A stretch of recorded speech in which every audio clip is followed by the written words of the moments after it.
우리 다 같이 사도행전 2장 47절 한번 읽어볼까요? 하나님을 찬미하며 또 온 백성에게 칭송을 받으니 주께서 구원받는 사람을 날마다 더하게 하시니라. 아멘. 이런 교회가 되길 주의 이름으로 축원합니다. 이런 성도가 되시길 주의 이름으로 축원합니다. 여러분, 우리가 이런 성도가 되어야지만 모이는 분들이 이런 교회를 이루어갈 수 있습니다. 여러분, 교회의 책임을 지지 마시고 내가 이런 성도로서 하나님을 찬미하고 사람들이 칭송을 받고 많은 사람들이 정인의 삶을 사는 그런 분들 되기를 바랍니다. 한 번 더 따라할까요? 과거는 감사하고 현재는 기도하며 미래는 기대하자. 예, 여러분, 돌이켜 보면 힘든 일도 어려울 일도 있었지만 믿음 안에서 돌아보면 다 감사한 일입니다. 그죠? 그리고 현재 문제들도 있지만 기도하면서 이겨내야 되고, 미래에 대해서도 불안한 마음이 있지만 기대하면서 다가가는 것이 우리 신앙인의 모습입니다. 그래서 여러분, 어떤 일이 벌어진다 할지라도 현재는 기도하시고 미래에 대해서는 기대하시는 여러분과 제가 되길 주의 이름으로 축원합니다. 여러분, 지금까지 저는 한 3주간에 걸쳐서 하나님의 숨겨진 뜻을 찾아서라는 제목으로 시리즈로 설교를 했습니다. 앞으로 한 3주 동안에는 하나님의 숨겨진 그 뜻을 발견한 사람들이 어떻게 살아가야 되는지에 대해서 설교하려고 합니다. 그래서 이 시리즈 설교를 잘 들으시면서 한번 나의 신앙이 어디로 달려가고 있는지 한번 점검해 보시는 귀한 시간 되길 바랍니다. 여러분, 노래를 부를 때 음을 제대로 맞추지 못하는 사람을 음치, 박자를 제대로 못 맞추는 사람을 박치, 춤을 출 때 춤을 못 추는 사람을 몸치라고 합니다. 여러분 아시겠지만 저는 사실 음치입니다. 목사의 직무 중에 하나가 성도들을 찬양으로 가르치는 일을 해야 되는데 제가 제대로 음을 잡지 못하니 늘 죄송할 마음입니다. 예전에 우리 부산 북교에서 부목사로 사역할 때 피아노 반주가 없는 새벽 기도회 때에는 말씀을 전하기보다는 찬양 인도하는 것이 저에게는 너무나 큰 부담이었습니다. 그래서 제가 새벽 기도의 순서를 맡을 때는 조 목사님께서 이 앞에 앉으셔가지고 큰 소리로 불러주셨습니다. 지금은 천사 찬양대에서 큰 소리로 불러주고 있습니다. 심지어 금요 심야 기도회 때를 인도하다가 은혜 받아서 찬양을 크게 부르면 때로는 반음이 높거나 반음이 낮아서 찬양팀하고 음이 맞지 않는 거예요. 한 번은 교육자 회의 시간에 담임 목사님께서 김 목사, 찬양하다 은혜를 크게 받으면 마이크를 멀찍이 떼라 라고 주문하신 적도 있었습니다. 이렇게 음치로 살 수 없다라고 결심하고 성가대 지휘하는 장로님을 찾아가서 장로님, 어떻게 하면 찬양을 잘할 수 있습니까? 라고 정말 진지하게 여쭈었습니다. 그래서 장로님께서 목사님, 피아노 음을 잘 들으세요 라고 이야기하시더라고요. 저는 사실 이해를 하지 못했습니다. 피아노 음은 귀에 들리는데 늘 듣고 있는데 뭘 들으란 말이지? 이해가 되지 않았습니다. 혹시 여러분들은 피아노 음을 들으라는 말을 잘 이해하십니까? 아니요. 음치입니다, 음치. 저는 한참 지난 후에 그 의미를 깨달았습니다. 한 번은 그날도 여느 때와 다름없이 새벽 기도를 인도했습니다. 그날은 감사하게도 새벽 기도에 반주자가 있었는데 찬송가 몇 장을 하겠습니다라고 이야기를 하고 난 뒤에 그 짧은 시간에 간주를 하지 않습니까? 간주를 하는 그 짧은 시간에 그 피아노 음이 들려오는데 제 마음속에 피아노 음을 들으라는 그 말이 지금 들려오는 그 소리에 내 음을 맞춰라 하는 소리구나라는 깨달아지는 거예요. 그 짧은 순간에 새벽 기도의 시간 많이 했다면 유레카하고 뛰어나갈 뻔했습니다. 제가 그때부터 저는 가만히 생각을 해보니까 맞다, 제가 피아노 음을 듣고 그 음에 맞춰서 제 소리를 낸 것이 아니라 지금까지 제 마음속에 세팅되어 있던 발음 낮은 음이거나 발음 높이 되어 있는 그 음에 맞춰서 불렀구나라는 깨달음이 오기 시작했고, 그 이후로 계속해서 피아노 음을 들으면서 찬양하려고 무진 노력을 하고 있습니다. 물론 그럼에도 불구하고 여전히 음침이지만 말입니다. 그러나 전도사 때 저를 아시는 분들은 지금 저의 찬양 실력을 보면 깜짝 놀랍니다. 동의하시죠? 여러분, 약속된 음을 내는 것, 이것은 음악의 기본 중에 기본입니다. 오늘 오케스트라 합주를 우리가 하는데 각기 악기의 종류와 음색은 다르지만 조화를 이루는 것은 각 악기들이 약속된 음을 내기 때문에 아름다운 화음을 이루지 않습니까? 그래서 아름다운 화음을 이루기 위해서 연습과 연습을 하고 훈련과 훈련을 반복합니다. 여러분, 이것은 신앙생활도 마찬가지예요. 신앙생활이란 세상의 기준과 내 뜻과 내 생각대로 하는 것이 아니라 하나님 말씀에 따라 순종하는 것이지 않습니까? 즉, 내 마음대로 생각하면서 살아가는 것이 아닌 하나님의 말씀이라는 그 음에 내가 맞춰서 살아가는 것이 신앙생활이에요. 내가 정한 음이 아니라는 것입니다. 그러니 신앙생활에도 연습이 필요하고 노력이 필요하고 또한 결단과 각오가 요구됩니다. 왜냐하면 내 뜻대로 내 방식대로 살아왔던 이전의 습관과 태도를 완전히 뜯어고치고 때로는 수정해야 되거든요. 여러분, 내 습관과 이 방식을 바꾸기가 쉽습니까? 어렵죠. 그러니 노력이 필요하고 때로는 아픔이 동반되고 고통이 동반됩니다. 제가 지난주에 설교했다시피 하나님 말씀에 순종하기 위해서는 고통과 통증이 동반된다고 말씀드린 것처럼 말이죠. 끊임없이 자기 갱신과 자기 부인으로 육신을 복종시켜야 하는 것이 신앙생활이에요. 어제 이루었다고 오늘 성공하는 게 아니지 않습니까? 어제는 어제대로, 오늘은 오늘대로, 내일은 내일대로 끊임없이 죽을 때까지, 내 코의 호흡이 끝날 때까지 나의 욕망과 야망과 맞서 싸워야 되는 것이 신앙생활입니다. 사도 바울은 이렇게 고백합니다. 고린도전서 15장 31절입니다. 우리 다 같이 한번 읽어볼까요? 형제들아, 내가 그리스도 예수 우리 주 안에서 가진 바 너희에 대한 나의 자랑을 두고 단언하노니 나는, 바울의 자랑이 뭐라고요? 나는 날마다 죽노라. 무슨 말입니까? 내 뜻대로, 내 생각대로, 내 방식대로 살던 나는 매일매일 죽고 그렇게 죽음으로 하나님 뜻 안에 살아가는 나로 매일매일 살아난다는 거예요. 이것이 신앙생활이에요.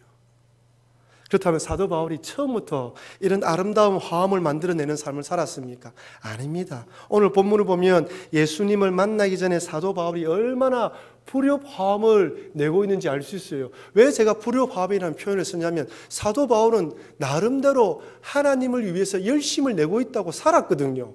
근데 돌이켜보니까 하나님을 위하는 삶이 아니라 하나님을 대적하는 삶이었지 않습니까? 그러니 불협화음이었죠. 차라리 예수님 믿지 않았다면 이런 표현을 쓸 필요가 없습니다.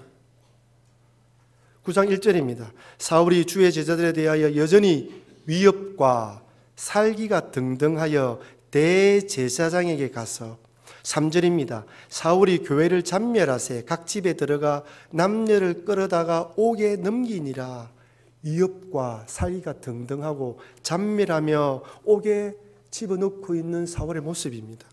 참 재미있는 건요, 여기 살기가, 위협과 살기가 등등하다 할 때 이 등등하다라는 말의 헬라 원뜻이 뭐냐면 숨을 들이내쉬는 거예요.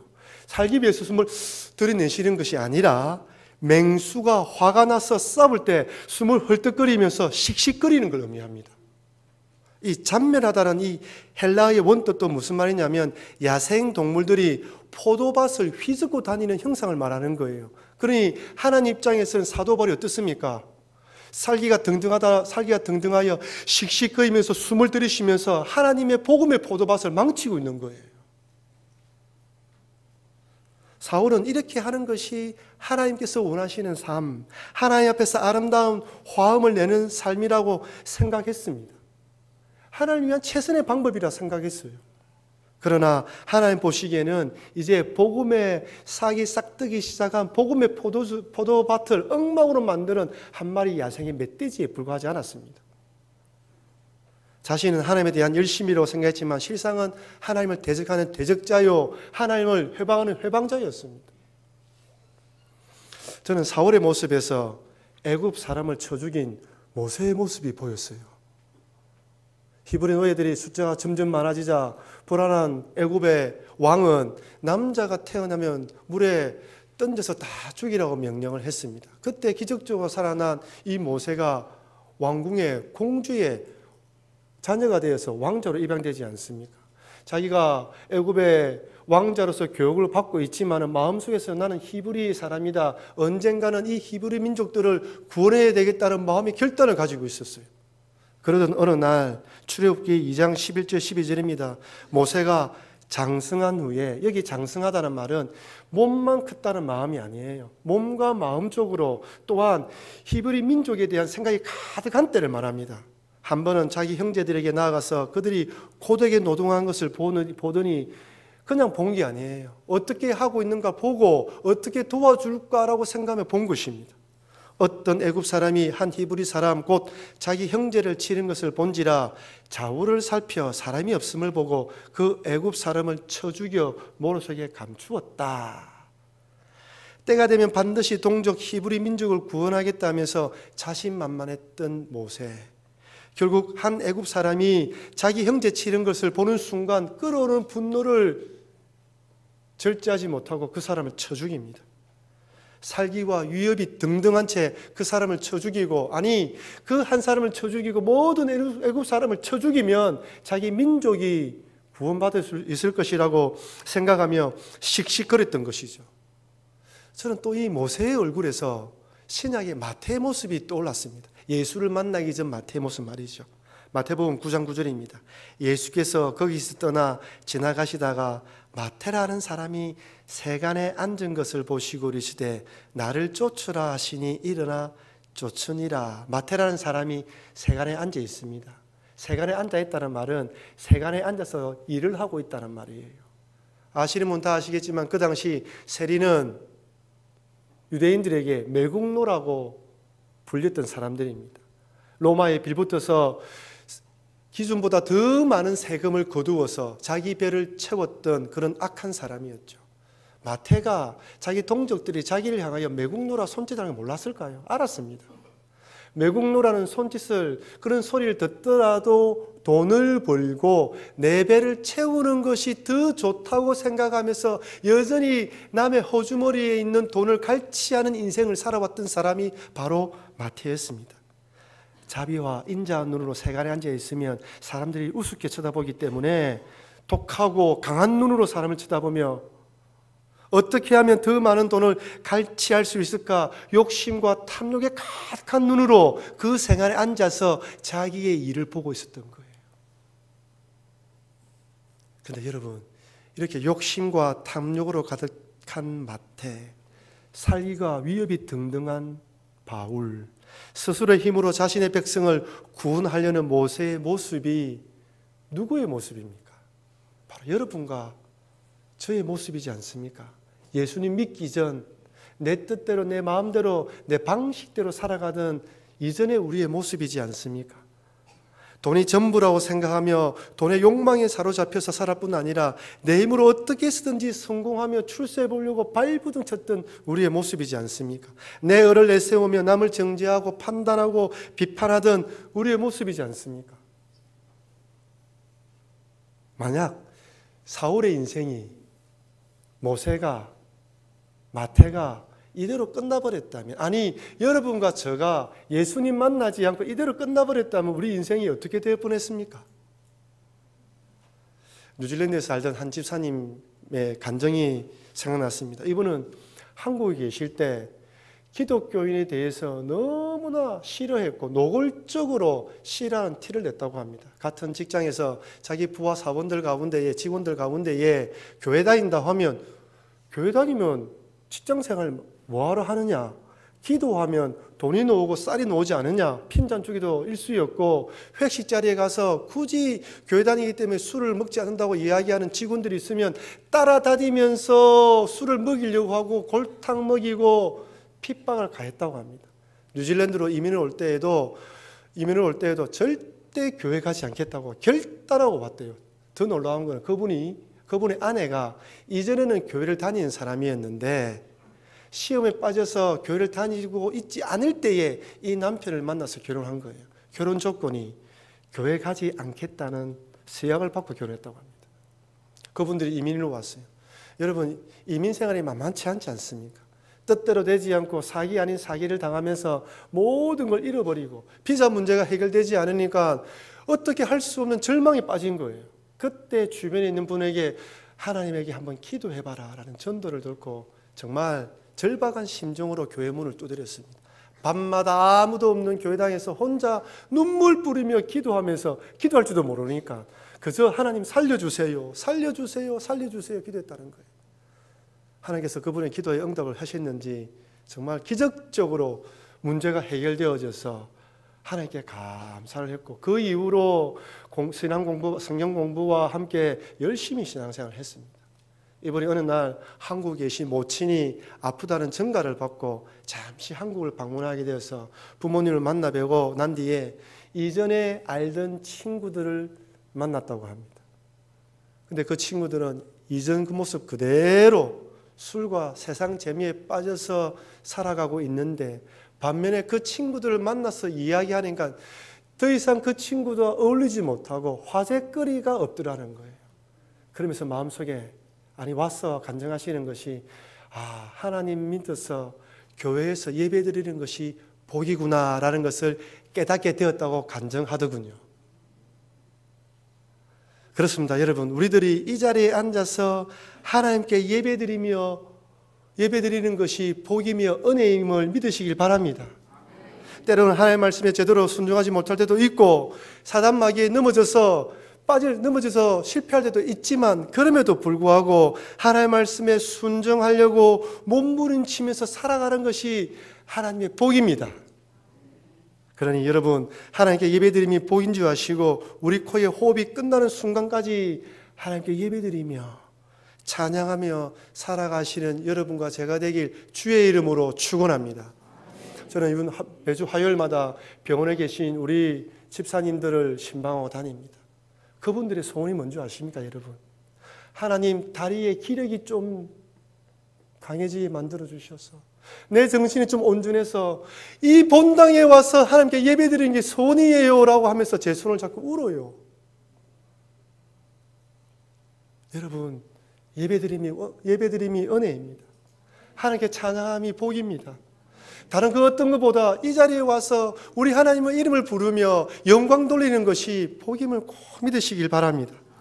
그렇다면 불협화음을 내고 있던 사울이 어떻게 구원받았습니까? 이대로 두었으면 영원한 지옥에 빠질 뻔한 이 사울. 사도행전 9장 3절입니다. 사울이 길을 가다가 다메섹에 가까이 이르더니 호련히 하늘로부터 빛이 그를 뚫어 비추는지라. 사도행전 26장 13절, 왕이여 정오나 되어 길에서 보니 하늘로부터 해보다 더 밝은 빛이 나왔다 되어 있어요. 사도행전 26장 13절에서는 그때가 언제라고요? 정오예요. 12시입니다. 빛이 비추었는데 태양보다 더 밝은 빛이 비추어서 나를 둘러쌌다고 이야기를 해요. 여러분, 이 빛이 무슨 빛입니까? 창세기 1장에 있는 하나님 만드신 진리의 빛, 생명의 빛, 구원의 빛이에요. 햇빛보다 밝은 빛, 내가 얼마나 죄인인지를 깨닫게 하는 그 진리의 빛, 그 빛이 비추어지면서 하나님 복을 깨닫게 된 것입니다. 지금까지 그리스도인을 핍박하는 것이 하나님의 일이며 하나님에 대한 열심이라고 생각하고 달려왔는데, 오히려 그것이 하나님을 대적하는 행위임을 깨닫게 해주는 진리의 빛이었습니다. 모세는 불타는 뜰기나무 가운데 하나님을 만나요.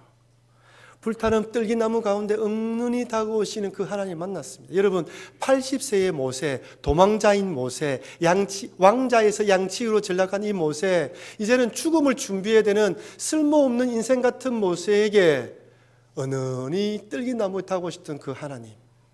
마태는 어떻습니까? 자신의 욕심을 채우는 죄의 자리, 코의 호흡이 끝나면 영원한 심판을 받아 멸망의 자리로 나아가야 할 그 자리에 있을 때 하나님의 아들 예수님께서 직접 말씀하십니다. 나를 따르라.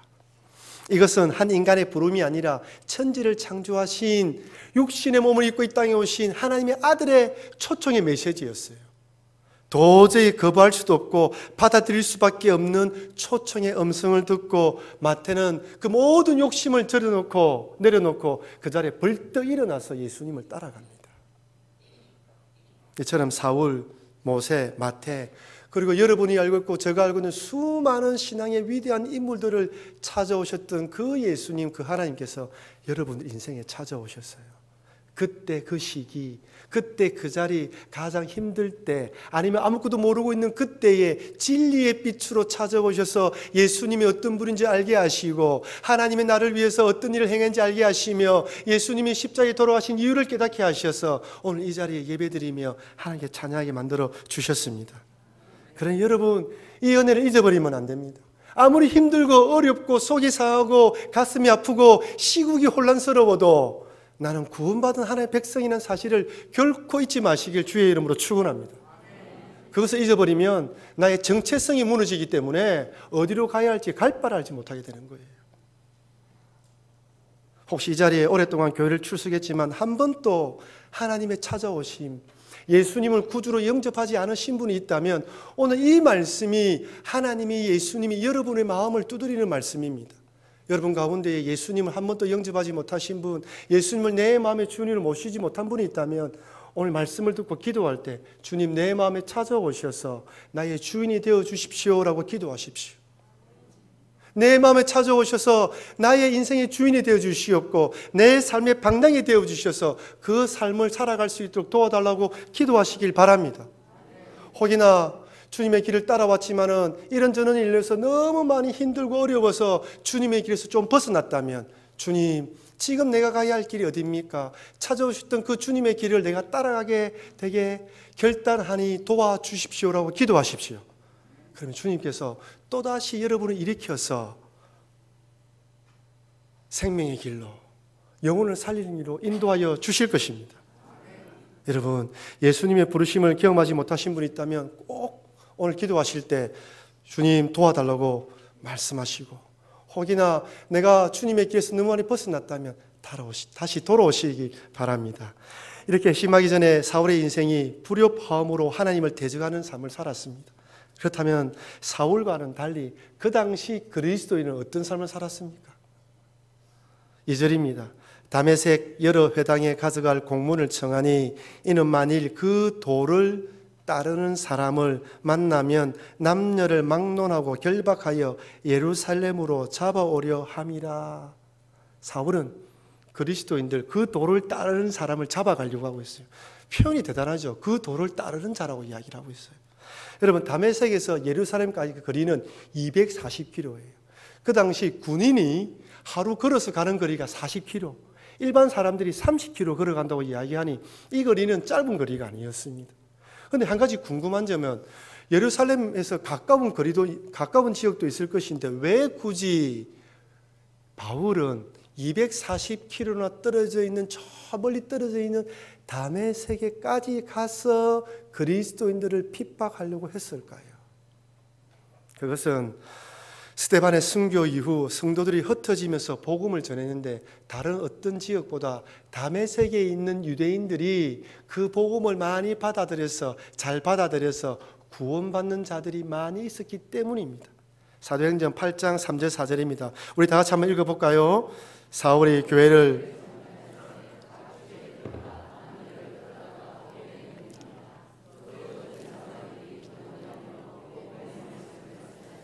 흩어진 사람들이 두루다니며 뭐 했다고요? 복음을 전했다고 이야기하고 있습니다. 핍박하고 박해받으면 복음의 영향력이 위축되어지고 기세가 꺾일 것이라 생각했지만 오히려 확장되어지고 더 많은 사람들에게 복음이 전해지고 있습니다. 이상하지 않습니까? 상식적으로 생각할 때 스데반이 돌에 맞아 죽는 것을 보았고 그래서 생명을 보존하기 위해서 흩어졌다면 흩어진 곳에서 문을 잠그고 창문을 닫고 찌죽은 듯이 조용히 있어야 되죠. 예수님의 제자들도 예수님이 십자가에 돌아가시고 난 뒤에 자신들도 잡히면 예수님처럼 죽을 수 있을 것이라 생각한 제자들은 숨어있는 현장에 문을 닫고 창문을 닫고 꼭꼭 숨어 있지 않았습니까? 그렇다면 지금 흩어진 자들도 숨어 있어야 되는 게 당연한 것입니다. 하지만 이들은 흩어진 곳에서 복음을 전합니다. 빌립이 사마리아에서 복음을 전하듯 무명의 수많은 그리스도인들이 흩어지면서 흩어진 곳에서 복음을 전했는데 그 결과가 다메섹에 있는 많은 사람들이 받아들였고 그리스도인들이 차고 넘쳤던 거예요. 그 소식이 전해져서 사울이 다메섹에 갔던 거예요. 여러분 도대체 어디서 이런 용기가 생겼습니까? 스데반이 죽는 걸 눈으로 목격한 사람들인데 그래서 도망쳤는데 어디서 이런 용기가 생겼습니까? 잡히면 스데반처럼 돌에 맞아 죽을 수도 있고 감옥에 갇힌다는 소식을 다 알고 있음에도 불구하고 이들은 복음을 전했습니다. 이런 담대함과 이런 용기가 어디서 생겨난 것입니까? 저는 알 수가 없었습니다. 어느 날 우리들이 믿음으로 산다고 고백하면서도 삶의 현장에 작은 물질 때문에 신앙의 양심을 속일 때가 얼마나 많이 있습니까? 이웃들에게 예수님 믿는다고 말하지 못하는 경우도 많이 있습니다. 점심때 직장에서 밥을 먹을 때 기도하지 못하는 성도들도 얼마나 많은지 몰라요. 그런데 이들은 스데반이 죽는 것을 발견했고 또한 사울이 사람을 잡아 가둔다는 걸 알면서도 흩어진 곳곳에서 복음을 전하고 있습니다. 여러분 어디서 이런 용기가 생겼을까요? 무엇을 보았습니까? 이들의 마음에는 무엇을 가지고 있습니까? 우리가 믿는 예수님과 그들이 믿는 예수님의 차이가 무엇입니까? 그들은 부활을 직접 경험했습니다. 그 마음속에 부활 신앙이 있었어요. 죽더라도 다시 살아난다. 잡혀서 죽는다 할지라도 그것이 끝이 아니라 부활한다는 것을 믿고 확신했기 때문입니다. 여러분 사도행전의 저자가 누구입니까? 누가입니다. 누가는 스데반이 사도행전 7장에 스데반이 죽는 현장이 있지 않았어요. 그 다음에 이 사도행전 7장을 기록할 때면 이 본문의 내용은 바울이 회심하고 난 뒤에 들었던 이야기를 기록했든지 아니면 다른 그리스도인에게 들은 이야기입니다. 누가가 사도행전에 그 스데반이 죽는 현장을 어떻게 기록했는지 보십시오. 사도행전 7장 55절에서 56절입니다. 우리 다 같이 읽어볼까요? 스데반이 성령 충만하여 하늘을 우러러 주목하여 하나님의 영광과 및 예수께서 하나님 우편에 서신 것을 보고 말하되 보라 하늘이 열리고 인자가 하나님 우편에 서신 것을 보노라 한데 누가가 스데반의 죽는 순간을 이렇게 기록하고 있습니다. 누가의 초점은 스데반이 돌에 맞아 죽었다는 것이 아니라 하늘이 열렸다는 거예요. 56절에 하늘이 열리고 인자가 하나님 우편에 서신 것을 보노라. 누가의 초점은 스데반이 돌에 맞아서 피가 튀고 잔인하게 죽었다는 것이 아니라 그 순간에 스데반이 성령 충만하여 하늘을 쳐다보고 있는데 하늘이 열리고 인자가 보고 있다는 것을 그것에 주목하여 성경을 기록하고 있어요. 바로 이것을 그 당시 스데반의 죽는 현장에 있었던 그리스도인이 본 거예요. 아, 예수 믿다가 돌에 맞아 죽을 수도 있지만 그 죽는 순간에 예수님이 하늘을 여시고 나를 영접하러 오시는구나. 그것을 직접 보았기 때문에 이들은 살기 위해서 도망친 것이 아닙니다. 복음을 전하기 위해서 흩어진 거예요. 죽더라도 다시 살아난다는 이 귀한 복음의 소식을 전하기 위해서 흩어져서 복음을 전한 거예요. 그러니 흩어진 곳에 숨어 있지 않은 것이죠. 흩어져서 만나는 사람에게 죽더라도 다시 살아난다. 예수가 하나님의 아들이다. 그분이 죽는 순간에 우리를 영접하러 온다. 라고 말씀을 전한 것입니다. 십자가에 죽는 예수님이 부활해서 하나님 우편에 서 계신다. 그 예수님께서 그날에 우리를 영접하신다라는 부활신앙을 증거하기 위해서 흩어진 것입니다. 저는 목사이기 때문에 장례식장에 많이 가고 죽음을 많이 경험합니다. 죽는 순간에 그렇게 고통스러운데 그 죽는 순간에 얼굴이 환하게 펴지는 걸 보고 주변에 있는 사람이 누가 저분의 영혼을 데려갔다라고 생각하고 나도 내가 죽는 순간에 내 영혼을 데려갈 뭐가 없다면 어떻게 해야지 라는 두려운 마음으로 예수님 믿는 사람도 봤습니다. 우리 교인들 중에서는 죽는 그 순간을 놔두고 7명의 천사가 하얀 옷을 입은 천사가 하얀 옷을 입고 나를 보고 환하게 보고 있다라고 말하면서 돌아가신 성도님도 있어요. 여러분이 죽는 순간, 예수 그리스도 영접한 성도들이 죽는 순간 예수님께서 천사들을 동원하여 아니 예수님 직접 우리의 영혼을 인도하러 가십니다. 인도하러 오시고 우리 영혼을 붙들고 천국으로 들어가시는 것입니다.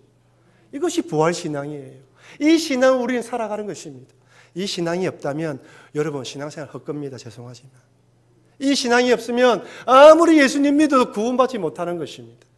예수님 믿는다는 것은 내가 죽더라도 예수님과 부활한다는 것을 믿는 것이죠. 오늘 본문이 흩어진 자들을 무엇이라 부르고 있습니까? 그 도를 따르는 자라고 부르고 있습니다. 그 도를 따르는 자의 헬라어 원문의 뜻은 그 길에 속해 있다는 거예요. 그 길에 속해 있다는 거예요. 영어 성경 NIV나 NASB에는 belong to the way라고 되어 있습니다. 그 길에 속해 있다는 거예요. 그 길에서 벗어나지 않았다는 것입니다. 그렇다면 그 길이 어떤 길입니까? 그 길은 눈에 보이는 세상이 끝이 아니라 보이지 않는 하늘나라가 있음을 믿고 죽더라도 부활한다고 믿는 신앙입니다.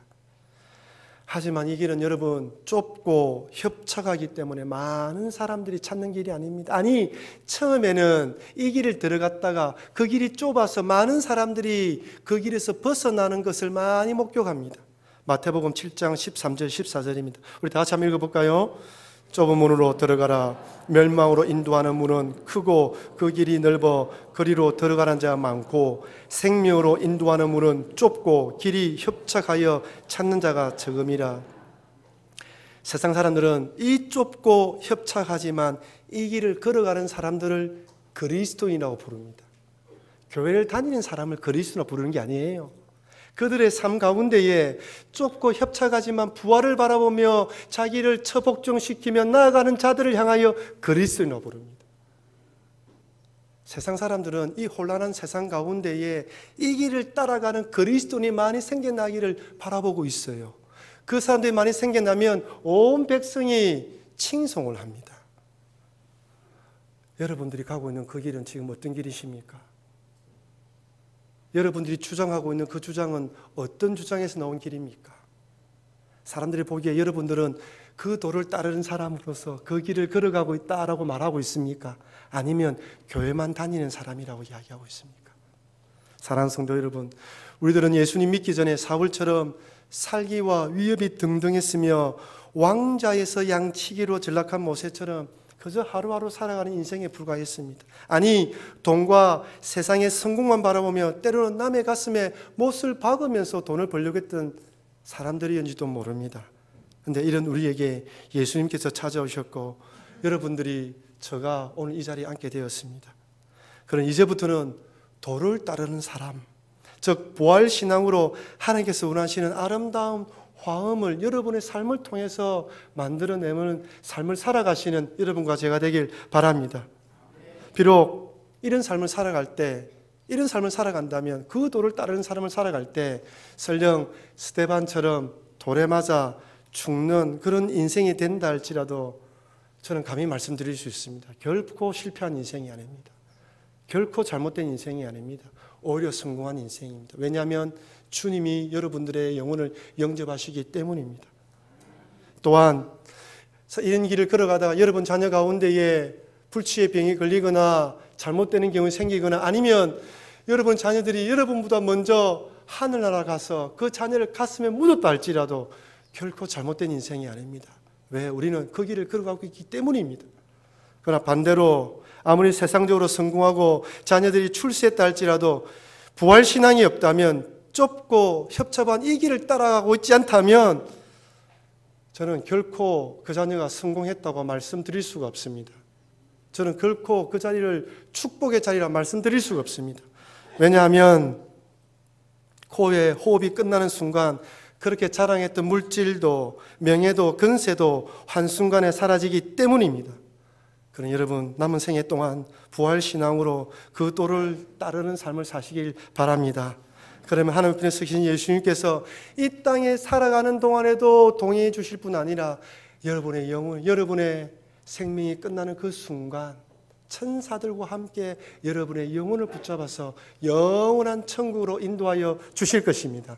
이런 믿음으로 남은 생에 살아가시는 여러분과 제가 되길 주의 이름으로 축원합니다.